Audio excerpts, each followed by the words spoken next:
जय हिंद साथियों, मैं Raghuraj Singh SPDA director and coach. दोस्तों, आपका इस वीडियो में स्वागत करता हूं। आज का और अभी का हमारा टॉपिक है, यानी यूपी पुलिस में चयनित छात्रों का स्वागत करना।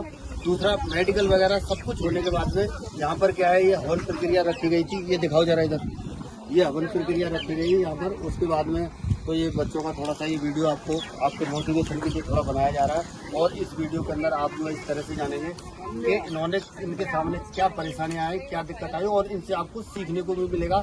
इस तरह से आपको भी करना चाहिए। कुछ इनकी कामयाबी और इनसे सवाल किए जाएंगे जो कि आपके सामने ये दिक्कत है, आप किसी की तैयारी कर रहे हैं तो आ सकती है। इनसे आप जानो और सीखो। चलिए बेटा, अभी आपके लिए सबसे पहला सवाल है, आप बताओ। और सर आप बताइए, ठीक है ना। इस सफर में सबसे मुश्किल पल कौन सा था? तो वैसे मुश्किल पल तो सभी कह सकते हैं हम, जो भी होता है सारी चीज़ें मुश्किल होती हैं, लेकिन टेस्ट मेरे लिए शुरू से ही थोड़ा आसान रहा था, क्योंकि टेस्ट में और भी बहुत सारे क्लियर कर चुका हूँ। लेकिन जो फिजिकल है वो हमेशा मेरे लिए बहुत कठिन रहा। तो इस ग्राउंड पे आके मैंने फिजिकल में बहुत मेहनत करी, सर ने मेहनत करवाई, और हमारे कोच सर हैं जो भैया, उन्होंने भी बहुत मेहनत करवाई। तो उससे हमारा जो फिजिकल था, जो मेरे लिए बहुत चैलेंजिंग था, वो मैं क्लियर कर पाया। इस वजह से ही आज मैं यहाँ पे खड़ा हुआ हूँ और फाइनल सिलेक्शन दे रहा हूँ उसमें। अच्छा, वेरी गुड। और कुछ कहना चाहेंगे, मतलब और आपके सामने और जो बड़ी दिक्कत, सबसे बड़ी दिक्कत कौन सी आई है इस दौरान? सबसे बड़ी दिक्कत एक तो ये रहती है कि जो भी बच्चा, जो भी कैंडिडेट पे तैयारी कर रहा होता है, उसका ये रहता है सेल्फ कॉन्फिडेंस बहुत कम होता है उसके अंदर। हमेशा डर बना रहता है कि होगा या नहीं होगा, रनिंग होगी या नहीं, टेस्ट हम क्लियर कर पाएंगे या नहीं कर पाएंगे। मेरा यही कहना है सभी से, जो भी मेरे भाई बंदे, छोटे भाई बहन हैं, वो तैयारी कर रहे हैं, उनसे मैं ये कहना चाहूँगा कि आप डरो मत, अपनी तरफ से बेस्ट देते रहो, तैयारी करते रहो और मेहनत करते रहो। ग्राउंड पे भी मेहनत करो, घर पे जाके अपनी पढ़ाई में मेहनत करो, लाइब्रेरी जाते हैं तो वहाँ मेहनत करो, घर पे पढ़ाई कर रहे हैं वहाँ मेहनत करो। तो बस मेहनत करते रहो और अपने आप पे भरोसा रखो, और आप भी फाइनल सिलेक्शन ले जाएंगे अगर आप अपने आप पे भरोसा रखेंगे। अच्छा, अगला सवाल है बेटा आपके लिए। आपको जैसे अभी आपको मान लीजिए अब ये हो ही गया, उसके बाद ट्रेनिंग तुरंत वर्दी आपको पहनी है। जिस दिन पहले दिन वर्दी पहनते ही आपको कौन सा, मतलब क्या कहता है, अच्छा काम करने के विचार हुए? आपने कभी सोचा होगा ये चीज कि मुझे वर्दी मिलेगी तो मैं ये करूँगा?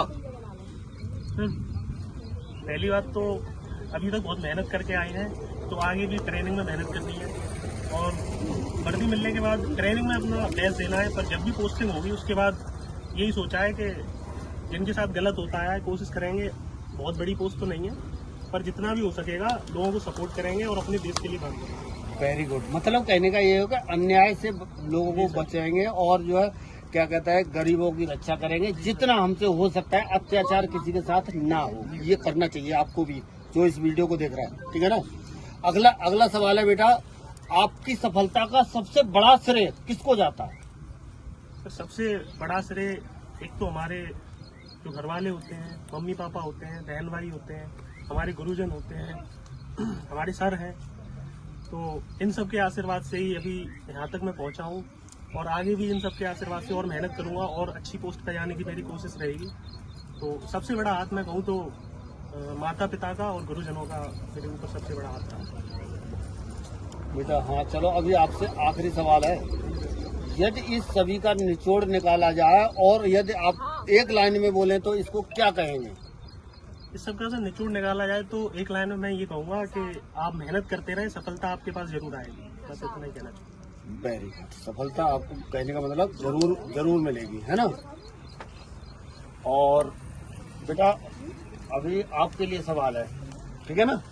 आप ये बताइए कि जैसे आपको फर्स्ट में जैसे ही सिलेक्शन हुआ था आपका, ठीक है ना, और सिलेक्शन लिस्ट में आपने नाम देखा, नाम देखने के बाद में आपकी अपनी प्रतिक्रिया क्या रही? और उसके बाद में जिसके बाद में आपने जो है क्या कहता है, अपने घर वालों को, जैसे माँ को बताया हो या पिताजी को बताया हो, और उनकी क्या प्रतिक्रिया रही? जब सबसे पहले लिस्ट में फाइनल सिलेक्शन में नाम देखा तो उसमें ये था कि चलो आखिरकार जितनी मेहनत की जो हमने यहाँ तक आने में, क्योंकि काफ़ी प्रोसेस होती है। सबसे पहले हमें रिटन देना होता है, फिर फिजिकल होता है हमारा, उसके बाद में फिर मेडिकल होता है। तो इस सब के बाद में जब हमने देखा तो ये हुआ कि चलो फाइनली ये हमारी जो मेहनत थी अब तक की वो सफल हुई, और जैसे उसको बताया उसका प्रक्रिया यही थी कि चलो आपने आखिरकार जो मेहनत की उसका आपको परिणाम मिला, और ये मिलना ही बहुत ज़रूरी था, क्योंकि एक समय तक आप मेहनत करें उसके बाद आपको परिणाम अगर ना मिले तो खुद को भी डिमोटिवेट होते हैं और बाकी लोग भी जो हमारे साथ होते हैं उनको भी डिमोटिवेशन होता है। बाकी ये है कि अब एक जगह नाम हुआ तो ये है, सभी लोग खुश हैं इस चीज़ से और हम भी लोग काफ़ी खुश हैं। हाँ, अच्छा बेटा, अगला सवाल है आपसे। जैसे मान लीजिए आप, यदि मान लीजिए यहाँ पर जैसे हमारे ग्राउंड में आते थे, यहाँ हमसे कुछ जानने को मिला, तो अगर आप हमारी जगह पे होते तो कौन सी 3 बातें जो है आप जो है बच्चों को बताना सही समझेंगे, जिससे कि मान लो आपने जो यहाँ से सीखी है, कौन सी 3 बातें आपको सही लगी? यहाँ पर एकेडमी में सबसे अच्छी बात मुझे ये लगी कि जो यहाँ का जो डिसिप्लिन है वो बहुत अच्छा है। अगर आप चाहे बारिश हो रही हो, एक दिन मुझे याद है बहुत अच्छे से कि सर बारिश हो रही थी यहाँ पे, तो ग्राउंड में पानी आ गया था, तो उस बारिश में सबको सर ने लेके और सर खुद बारिश में भीगते हुए इस रोड पे सर ने रनिंग कराई थी। तो ग्राउंड में पानी था तो ग्राउंड में रनिंग नहीं हो पाई, क्योंकि अगर आप एक भी दिन मिस कर देते हैं ये इसमें फिजिकल में, तो आप ये मान चलिए आपकी हफ्ते भर की मेहनत बेकार हो जाती है और फिर आपको पूरा 1 हफ्ता लगेगा दोबारा से रिकवर करने में। तो इसलिए ये जो डिसिप्लिन है यहाँ का वो बहुत अच्छा है। ऊपर से जो शेड्यूल रहता है हमारा, कि आपको ये नहीं कि एक ही चीज़ है वही रोज करा रहा है, जो शेड्यूल बदल बदल के कभी स्लो फास्ट हो रहा है, कभी स्प्रिंट हो रही है, कभी लॉन्ग रनिंग हो रही है, तो इस तरीके से होती है, तो बहुत अच्छा है। Very good. और अभी बेटा आप ये बताओ, अब आपके लिए कुछ सवाल। आपका इस मान लीजिए यहाँ पे सिलेक्शन हुआ, सब कुछ हो गया, क्लियर हो गया, आपके गांव में क्या पहला सिलेक्शन था या पहले से और भी सिलेक्शन वाले थे? जो आपको देख करके बाकी के बच्चों को क्या मोटिवेशन मिल रहा है, या आपका कोई भाई बहन जो आपके नजदीक है उनको क्या जोश आ रहा है? मतलब गांव में पहला सिलेक्शन तो नहीं है, लेकिन मतलब गांव में पहले भी सिलेक्शन हर साल होते हैं, लेकिन आर्मी में हुए थे, लेकिन पुलिस में तो पहला ही है अब तक। और मतलब देख के यही लगता है अब सभी लोग मतलब और ज्यादा बढ़ने लगे, और क्या यही है, बढ़ने लगे हैं और मतलब बहुत फर्क पड़ रहा है बच्चों